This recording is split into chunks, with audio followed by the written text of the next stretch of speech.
안녕하십니까. 통일전망대 김필국입니다. 참여연입니다. 북한이 노동당 최말단 조직 책임자들을 한데 모아 이른바 세포 비서대회를 열었습니다. 네, 김정은 위원장도 참석해서 철저한 사상교육과 통제를 강조했다고 합니다. 어디 기대를 걸 것도 없다. 더욱 강구한 고난의 행군을 결심했다고 밝히기도 했는데요. 네, 북한의 향후 행보를 가늠해 볼 수도 있을 것 같은데요. 오상현 기자, 먼저 세포 비서대회가 어떤 건지부터 살펴볼까요? 네, 당 세포는 5명에서 30명 정도로 구성되는 노동당 최말단 조직이고요. 이 조직 책임자를 당 세포 비서라고 부릅니다. 이렇듯 가장 밑바닥에서 당의 정책을 전파하고 관철하는 임무를 맡은 책임자들을 한데 모아 대회를 연 건데요. 김정은 위원장은 이 자리에서 8차 당대회 결정 관철을 위한 길이 순탄치 않다면서 고난의 행군을 결심했다고 밝혔습니다. 각급 당 조직들, 전당의 세포 비서들이 더욱 간구한 고난의 행군을 할 것을 결심했습니다. 북한에게 고난의 행군은 처절한 고통으로 기억될 것 같은데 그 표현을 다시 꺼냈다는 데 주목할 필요가 있겠습니다. 향후 대외 관계를 가늠해 볼 만한 표현도 나왔는데요. 우리는 그 어디에 기대를 걸거나 바라볼 것도 없으며 오직 수백만 노동당원들, 특히는 당 세포 비서 동지들이 심장을 믿을 뿐입니다. 대북 제재가 장기화되는 가운데 외부의 제재 완화를 기대하기보다 허리띠를 졸라매 경제난을 타개하겠다, 자력갱생의 길로 나가겠다는 의미로 풀이됩니다. 북한의 향후 행보가 지금보다 더 폐쇄적으로 이어질 수도 있을 것 같은데요. 여기서 논의된 구체적인 내용도 알려졌나요? 가장 강조된 건 반사회주의 근절과 기강 확립입니다. 당 세포가 반사회주의, 비사회주의를 쓸어버리는 발언점이 되어 맹렬한 투쟁을 벌이며 도덕 기강을 확립하기 위한 변바람을 일으켜 나가야 할 것이라고. 활동이 미흡한 세포 비서들을 질책하기도 했고요. 청년들 사상 통제가 최중대사라면서 옷차림부터 언행까지 세세히 통제하라는 주문도 나왔습니다. 청년들이 옷차림과 머리 단장, 언행, 사람들과의 관계에 대해서도 어머니처럼 세심히 보살피며 정신, 문화 생활과 경제도덕 생활을 바르게 고상하게 해나가도록. 북한이 작년 말에 반동사상문화 배격법을 채택했었잖아요. 같은 맥락인 것 같습니다. 북한은 최근 외부 문물 유입 같은 반사회주의 행위를 묵과한 간부의 처벌 등을 경고하면서 통제의 고삐를 조이고 있는데 그 일환으로 보입니다. 당원과 일꾼들을 당의 노선과 정책으로 무장시킨다와 같은 10대 과업도 제시하면서 당원과 주민들의 잘못을 방관하지 말고 적극 투쟁하라고 강조하기도 했습니다. 최말단 조직을 통해서 내부 단속을 강화하겠다, 이런 의도도 있겠죠? 북한은 올 초 당대회에 이어서 당 전원회의, 시군당 책임비서 강습회 등을 잇따라 열면서 단속을 강화하고 있는데요. 개성시 어린이 식료품 공장 사탕 작업반 당세포 비서 송진격 동지. 보시는 것처럼 식품 공장 사탕 작업반 같은 최말단 조직의 책임자들까지 모아놓고 더욱 고삐를 당겼습니다. 말 그대로 최말단 기층 조직을 통해 민심을 다잡고 결속을 시도하는 것 같습니다. 네, 그래서인가요? 요즘 북한 방송에선 정신무장을 강조하는 선전선동이 유난히 자주 눈에 띄는 것 같습니다. 네, 유명 배우들까지 총출동해서 이 선전 활동을 한다던데요. 현장 분위기가 어떨지 궁금합니다. 네, 각계 경제 현장을 찾아가 생산 의지를 고취시키고 사상성을 강조하는데 특히 주력하고 있습니다. 지금 보시는 건 선전대원들이 연습장에서 또 이동하는 버스 안에서 리허설을 하는 모습인데요. 오늘 새 작품을 맡았는데 가사라도 틀릴까 봐 연습하던 중입니다. 가는 곳마다 현장에 맞게 새 작품을 다 준비하고. 신발 공장으로 떠나는 선전대를 동행 취재해서 이들이 버스에 오르고 연습하고 실제 공연하는 과정에 시시콜콜한 모습까지 방송으로 내보냈습니다. 아주 유명한 사람들도 있는 것 같습니다. 북한 사람들은 다 안다는 만담가 리순홍은 양심 있는 노동자라는 이야기 보따리를 풀었고, 양심한테 조용히 물어보라요. 너 양심 있나 없나? 자기한테 물어보면 양심은 말해줍니다. 너 양심 없어. 또 유명 배우 최광호는 민족적 긍지를 담은 노래로 작업 열기를 고조시켰습니다. 올해 70이 됩니다. 나이는 들어서도 청춘으로 이렇게 우리 집단과 함께 경제소통을 계속하고 있습니다. 우리로 치면 톱스타 연예인들이 총출동한 셈이네요. 유명인들의 공연을 보고 방송에선 열심히 일해야겠다는 이들의 의지가 더 커졌다고 합니다. 사상과 정신이 맥박치는 이런 힘있고 기백 있는 광년을 보고 나니까 정말 새로운 어기는 전략 수행의 초태 인민경제계획 수행에 저희 모든 것을 다 바쳐야 되는 이런 교리가 더 굳어집니다. 네, 북한이 최근 들어서 선전선동을 특히 더 부각하는 이유가 있을까요? 김 위원장은 선전선동으로 애국의 불을 지펴주고 정신력을 발동하면 못할 게 없다고 강조하기도 했었는데요. 8차 당대회 결정 관철, 경제발전 계획 수행을 위해 주민들의 공감대를 끌어내야 하기 때문으로 보입니다. 감동을 받은 건가요? 이 노동자는 왜 울고 있는 건가요? 천리마 시대 일화를 담은 책을 극화한 공연을 보고 감동해 우는 거라는데요. 최근엔 이렇게 새로운 방식의 선전선동도 동원되고 있다고 합니다. 이 밖에 작업에 열중하는 이들 모습을 현장에서 그대로 화폭에 담아 속보판에 게시하기도 하고요. 이 한 장의 그림이 정말 나를 이렇게 당하게 만들고 또 각성시켜주고 분발시켜줄 줄은 정말 몰랐습니다. 이 그림을 정말 떳떳이 대하자고 해도 하루를 해도 더 잘 해야 되겠다는 생각이 저절로 납니다. 목표를 초과 달성한 노동자를 위해 따로 축하 노래를 불러주는 등 다양한 방법으로 노동자를 감동시키고 또 생산 의지를 고취시키고 있습니다. 오상현 기자 잘 들었습니다.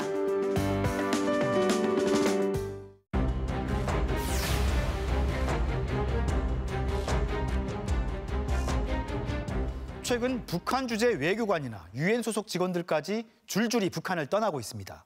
북한의 고립이 더욱 가속화되는 것으로 보이는데요. 네, 얼마 전에는 유엔 대북제재위원회가 대북 지원단체를 조사한 보고서를 내놨었죠. 그런데 북한이 이에 반발해서 인도주의 지원 사업까지 재검토하겠다며 각을 세우기도 했습니다. 네, 1년을 훌쩍 넘긴 북한의 국경 봉쇄. 과연 이런 고립 정책은 언제까지 이어갈 수 있을까요? 최유찬 기자가 살펴봤습니다. 북한과 러시아 국경을 잇는 두만강 철교. 평양 주재 러시아 대사관 직원들이 가족들을 태운 손수레를 끌고 북한을 벗어납니다.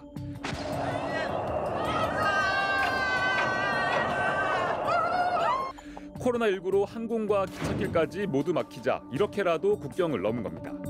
북한 주재 러시아 대사관에 따르면 현재 북한에 남은 외국 공관장은 대사 대리를 포함해 모두 13명, 나머지 공관들은 대부분 폐쇄됐습니다. 북한을 돕기 위해 파견된 대북지원 국제기구의 외국 직원들도 유엔 산하 세계 식량 계획 소속 직원 2명을 끝으로 모두 평양을 떠났습니다.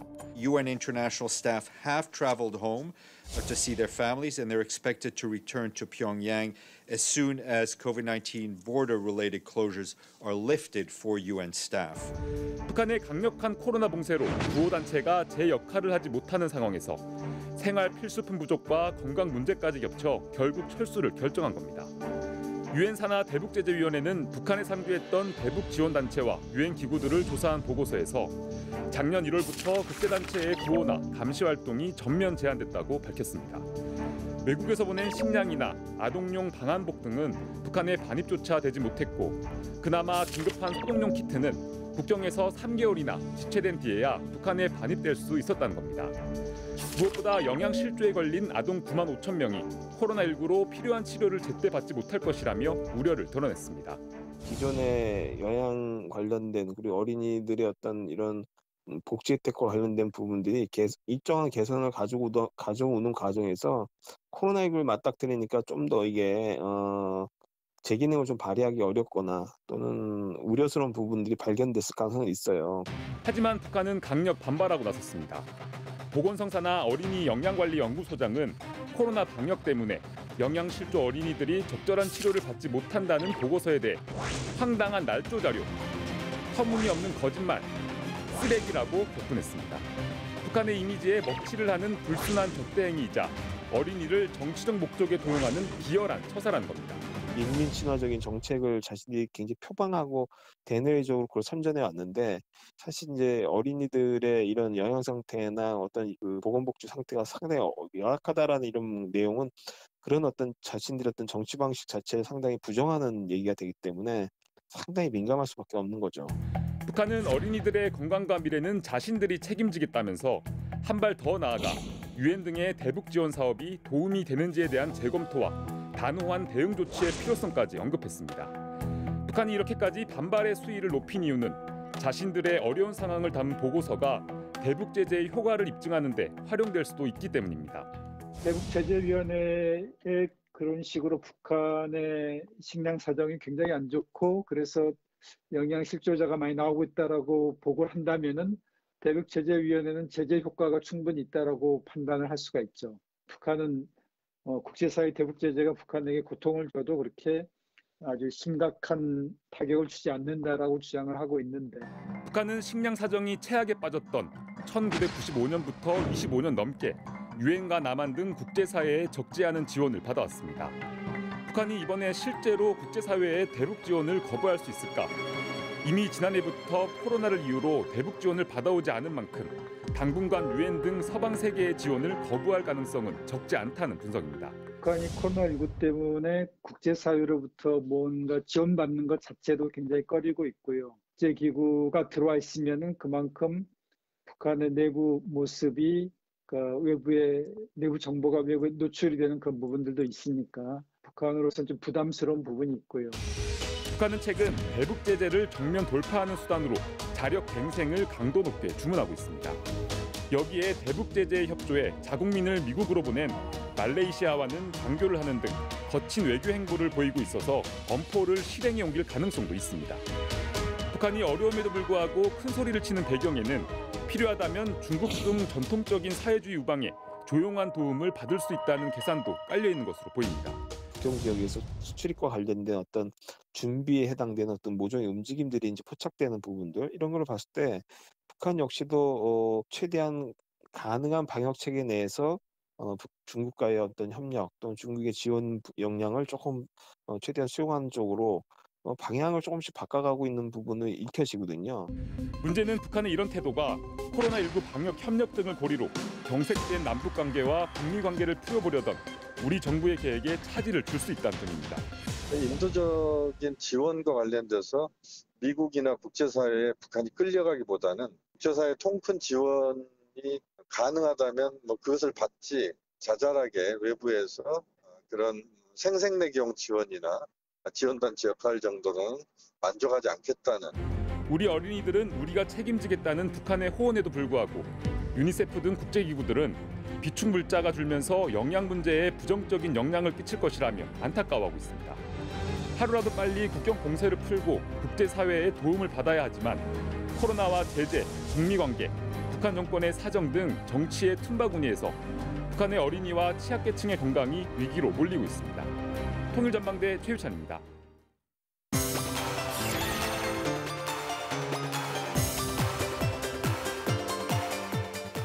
요즘 코로나19로 국가 간 이동이 제한되고 경계도 강화되고 있죠. 네. 이런 경계를 주제로 한 전시회가 서울 한복판에서 열리고 있답니다. 네, 한반도와 중국 접경 지역을 관찰해서 우리 안팎의 경계에 대한 느낌을 예술 작품으로 표현했다는데요. 이상현 기자가 그 특별한 현장으로 안내하겠습니다. 압록강을 사이에 두고 중국 단둥에서 바라본 북한 신의주. 옆쪽으론 압록강 철교가, 멀게는 동그란 모양의 신축 건물이 선명하게 보입니다. 일심 단결이란 커다란 문구가 새겨진 동그란 모양의 독특한 구조물. 최근 북한 신의주에 태양의 모습을 형상화해 지어져 태양호텔로 불렸던 원형 건물을 압록강 맞은편의 중국 단둥에서 보고 만든 것으로 실제로는 살림집으로 활용되고 있는 모습을 표현했습니다. 구조물 뒤로 돌아가면 나타나는 집의 내부 공간. 세상 전체가 떠도는 듯 사람과 물건들이 떠다니고 있지만 실제로는 설치물을 밖에서 움직인 결과였습니다. 허상과 실체를 대비시켜 접경지를 둘러싼 불투명한 시선과 요동치는 경계지의 풍경을 담아냈습니다. 역시 동그란 모양의 유리판. 과거 연도가 적혀진 레일 위로 왔다 갔다 하며 북중 접경 지역의 당시 역사를 시각적으로 표현해냅니다. 동일한 역사적 사건을 한편에선 우리 입장에서, 반대편에서 굴리면 중국 측 입장에서 살펴볼 수 있게 만들었습니다.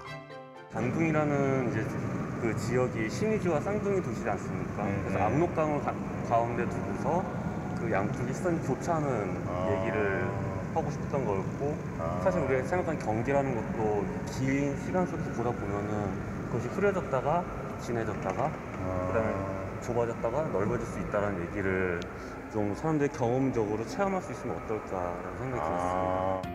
젊은 건축가 부부가 일심동체해 만든 작품으로 북중 접경지 단둥에서 경계지 특유의 역동성을 느꼈고 이것이 이 역사의 수레바퀴 작품의 모티브가 됐다고 합니다.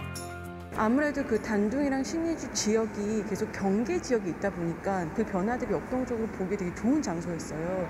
그래서 저희가 그 리서치한 내용도 그 경계들이 변화되는 지점들이 어떤 것들이 있었는지. 옛 서울 역사의 원형을 복원해 10년 전 개관했던 복합 문화공간이죠. 문화역 서울 284에서 개최 중인 기획전시 보더리스 사이트에서 만난 작품들입니다.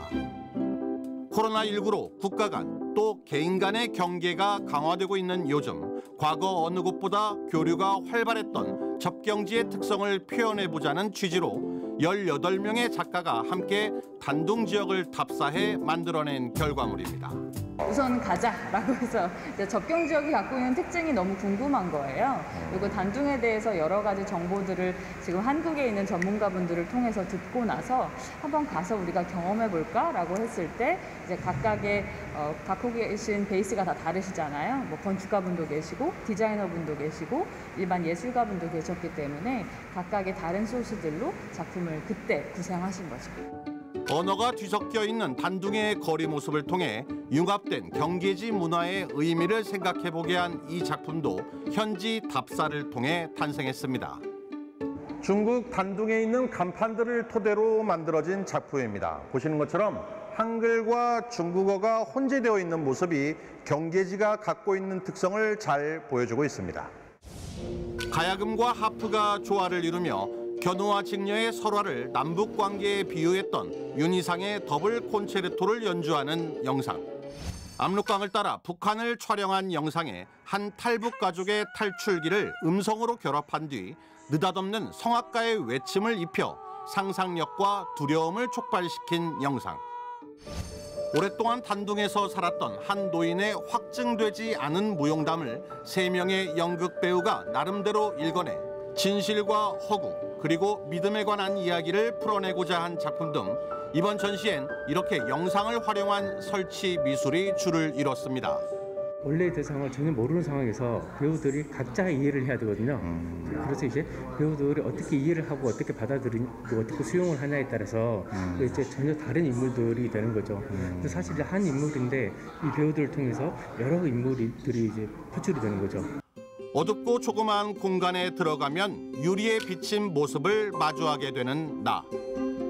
하지만 서서히 조명이 어두워지면 다른 사람의 모습과 겹쳐 보이며 나인지 타인인지 혼란에 빠지게 되는데요. 이렇게 경계라는 것은 인간이 만든 관념이고 유연하다라는 걸 이 작품 역시 시각적인 효과를 통해 풀어내고 있습니다. 사실상 뭐 저도 어려서부터 이 뭔가 나의 경계에 대해서 생각을 할 때 항상 북한이라고 하는 존재가 굉장히 깊게 대입이 되었었던 것 같습니다. 그래서 한편으로서는 매우 가까이 있지만 한편으로서는 굉장히 불편할 정도로 또 멀리 느껴지기도 하는 어떤 그런 양면성을 퍼포먼스를 통해서 좀 표현해봤습니다. 서양식 근대 건축물과 북한식 공장에 표류하는 이미지를 뒤섞어 제국주의적 욕망과 이데올로기 흔적을 압축적으로 표현한 그림. 굴레를 뜻하는 수많은 튜브에 묶여 갇혀있는 캐릭터에게 자유를 찾아주는 비디오 게임같이 톡톡 튀는 작품들도 적지 않았고 압록강 하구에서 관찰한 퇴적지의 이미지로 남한 사람, 북한 사람, 조선족, 북한 화교가 유연한 경계를 이루며 공동체를 이루는 모습을 은유적으로 표현한 작품도 눈에 띄었습니다. 남한의 사람들 이야기, 북한, 중국에 대한 이야기들, 근데 그게 단지 사람만 섞인 게 아니라 시간도 섞여 있고 또 역사도 섞여 있고 또 지금만 이야기만 있는 게 아니라 과거의 이야기가 그냥 계속되고 있는 것도 있고 현재 이야기도 계속돼서 모든 시간이란 장소, 역사, 사람이 다 섞였다는 걸 그 강의 하부에 섞인 퇴적물처럼 표현을 하신 거예요. 경계지에서의 느낌으로 경계라는 개념을 구현해보며 경계 없는 세상을 꿈꿔본 예술의 세계. 수많은 사람들의 감정들이 녹아든 이 하나하나가 또 하나의 느낌들을 만들어내며 수많은 경계를 넘나들었던 옛 서울 역사 그 철로 위에 놓여졌습니다. 통일전망대 이상현입니다.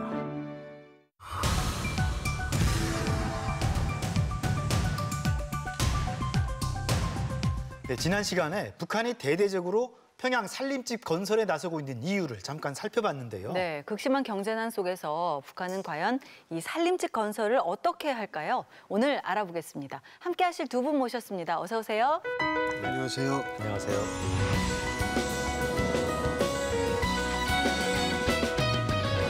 네, 요즘 북한 방송은 평양 살림집 공사 소식으로 떠들썩한데요. 네. 뭐죠? 살림집 건설이 가장 중요한 정치적 과업이다. 이렇게 내세우고 있는데 근데 사실 지금 북한 경제 상황 상당히 좋지 않잖아요? 그렇죠. 김정은 위원장도 어려운 일이라고 직접 이야기했죠. 그 어느 때보다 혹심한 지금과 같은 상황에서 이런 대규모 건설을 하는 것 자체가 상상밖에 엄청난 일이 아닐 수 없습니다. 살림집 건설 비용은 어떻게 충당할까? 과연 가능할까? 궁금한데요. 사실 북한에서 지금 경제가 어려울 때 경제 위기를 극복하기 위해서 가장 초점 이렇게 신경을 쓰는 게 외화벌이죠. 네. 그것에 정점을 찍는 것이 이제 원산의 그 갈마지구 개발인데 대외적인 경제 제재가 풀리지 않고 그다음에 코로나로 인해서 사람들의 왕래가 적어지게 되면 이것을 지어놔도 사실은 쓸 수 있는 방법이 존재하지 않죠. 완공하는데 나머지 돈을 쓰는 것보다 오히려 이것을 잘 계산해 보면은 이것을 한정된 자원을 효과적으로 쓸 수 있는 방법 중에 하나가 1만 세대 건설이라는 정책적 대안일 수 있겠다 싶은 생각이 듭니다. 네, 평양 만세대 살림집 착공식 이후에 요즘 북한 방송은 연일 건설 현장 소식을 전하고 있는데요. 수도의 1만 세대 살림집 건설장에서 현지 방송 풍경대가 보내온 소식입니다. 네, 지금 건설 기초 작업이 한창이라고 합니다. 하루 지금 부착 작업을 130% 이상 넘쳐 수행하고 있습니다. 이대로 나간다면 부착 작업을 2일 앞당길 수 있습니다. 이번 살림집 건설에는 수도건설위원회, 속도전 청년 돌격대, 혁명사적지 건설국을 비롯해서 주요 건설 부대도 공사에 참여한다고 하는데요. 다 역사가 있는 건설 부대들입니다. 네. 그래서 속도전 청년 돌격대 같은 거는 뭐 제가 이제 한 10년 동안 몸담았던 것이라서 너무나도 잘 알고 거의 뭐 11개 요단에 거의 한 10만여 명의 이제 그 인력이 들어가 있는 거고요. 평양시 건설 천국 같은 건 각 지역마다 그 부재 공장부터 시작해서 이제 완전하게 건설을 진행할 수 있는 이런 규모가 갖춰진 거거든요. 그래서 인해전술이라고 이제 이야기하는데 그걸 이번에 아마 대대적으로 사용하는 것 같습니다. 네. 이번 평양 살림집 건설 총 책임자가 우리로 치면 국방부 장관에 해당하는 김정관 국방상이잖아요. 근데 아파트 건설을 군 중심으로 하겠다는 걸로 보이는데 좀 특이합니다.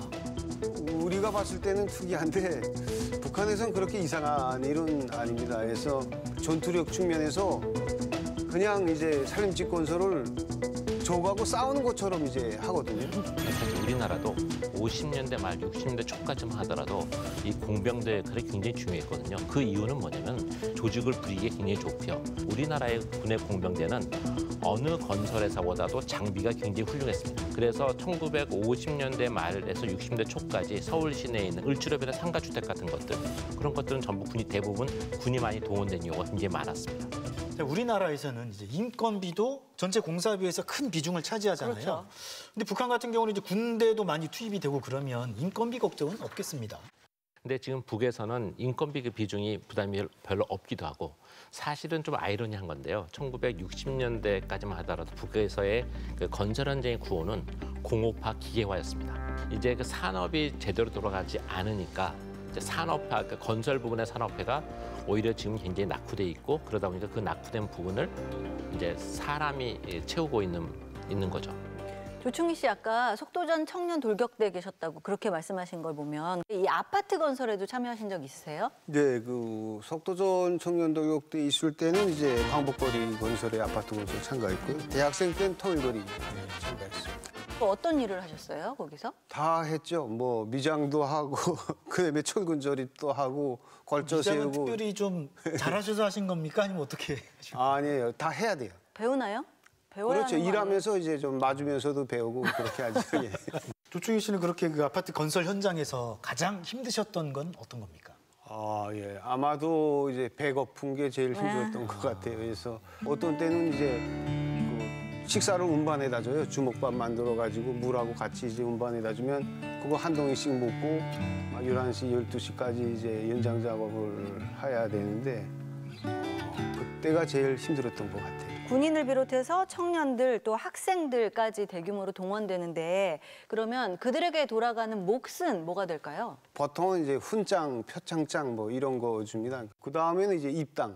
그래도 이제 열심히 일하고 도망치지 않고 있으면 이제 혹시 이제 당원도 될 수가 있죠. 근데 그렇게 고생고생 배고프고 졸리고 그런 상황에서 고생했는데 훈장 딱 받았을 때 기분이 어떠셨나요?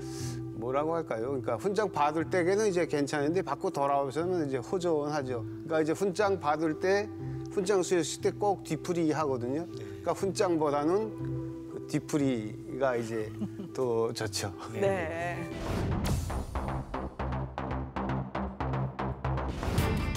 최근에 북한 방송에 평양 속도 이런 표현들도 많이 등장했더라고요.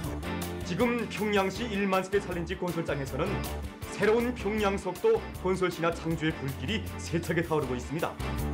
건설공사에서 속도전은 북한에서는 거의 뭐 원칙으로 이제 삼는 겁니다. 전문 건설공사를 하는 이제 그 돌격대 이름도 바로 이제 속도전 청년 돌격대 이렇게 이름을 달 정도고 아마 건설장에 가면 질을 보장하라는 깃발보다는 속도전이라는 깃발이 아마 더 많을 겁니다. 말씀 듣고 보니까 예전에 여명거리 아파트 건축할 때도 보니까 상당히 빠른 속도로 지었던 것 같아요. 선수 성과를 축하하듯 곳곳에서 용접 불보라가 콧보라 마냥 흩날리고 당시 야간에도 공사를 진행했고 70층짜리 아파트 골조 공사를 74일에 했다. 또 16시간에 한 개 골조를 완성했다. 이렇게 선전했는데요.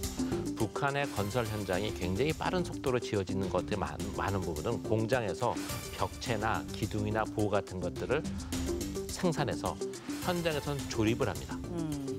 그러다 보니까 건설 현장 속도가 빠른 거죠. 그런데 이렇게 빨리 짓다 보면 부실공사 위험성도 있을 것 같은데요. 네. 어떻습니까?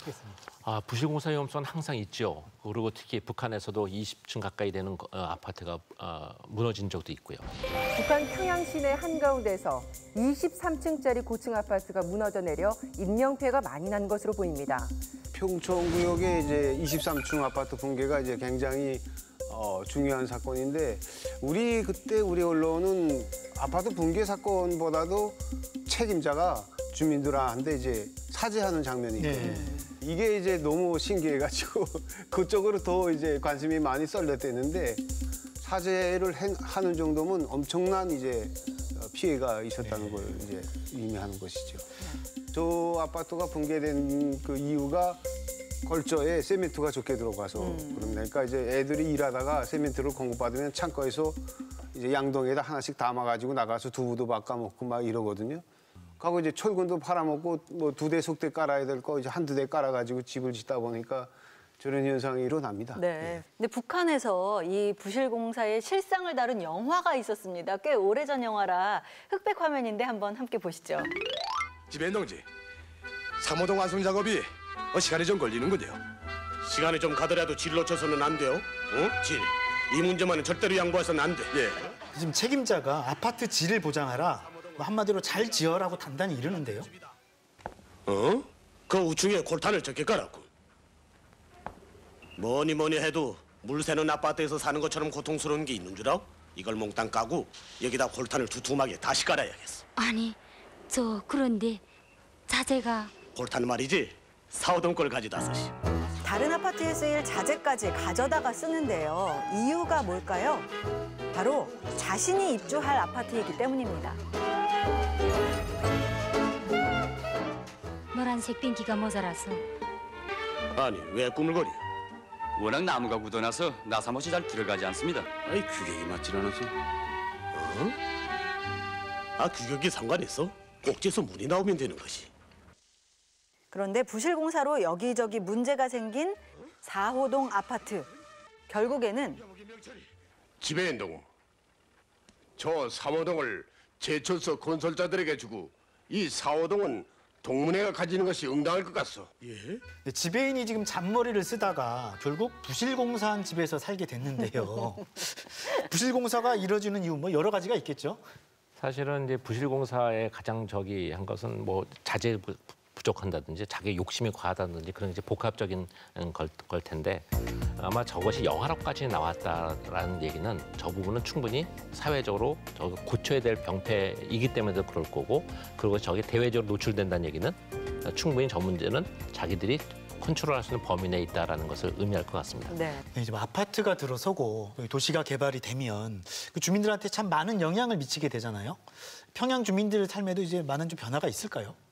글쎄요. 아파트만 가지고 바뀌지는 않을 텐데요. 사실은 오히려 아파트가 공급되는 방식이라든지 거래되는 방식을 통해서 그 북한의 변화를 가장 잘 읽어낼 수 있는 부분이기 때문에 그런 측면에서 보면은 삶이나 그 이후의 사회 구조에 미치는 영향도 아파트나 주거를 통해서 아마 확인할 수 있지 않을까 싶은 생각이 듭니다. 아파트가 들어서면서 이제 거기서 주거하는 사람들의 인구가 늘어나게 되면 거기 뭐 장마당도 하나 생길 것 같고 편의시설이나 이런 것들이 좀 생기면 그래도 조금은 이제 그 지역 사람들의 삶이 조금은 나아질 것 같고요.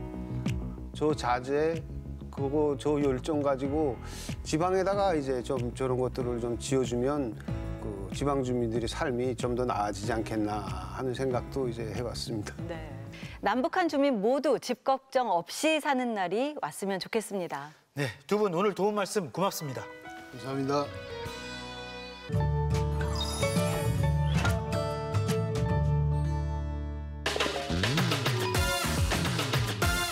어감이라는 느낌이 너무 여유롭고 게으르다? 살짝 이런 건축하다? 뭔가를 짓다? 느리다. 널브러지다.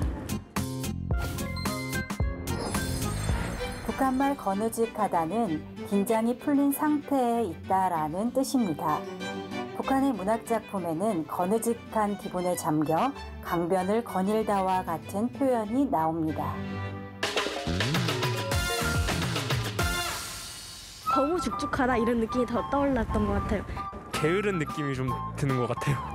편해 보인다 해야 될까? 약간 그런 표현이 있어가지고 그렇게 보여요.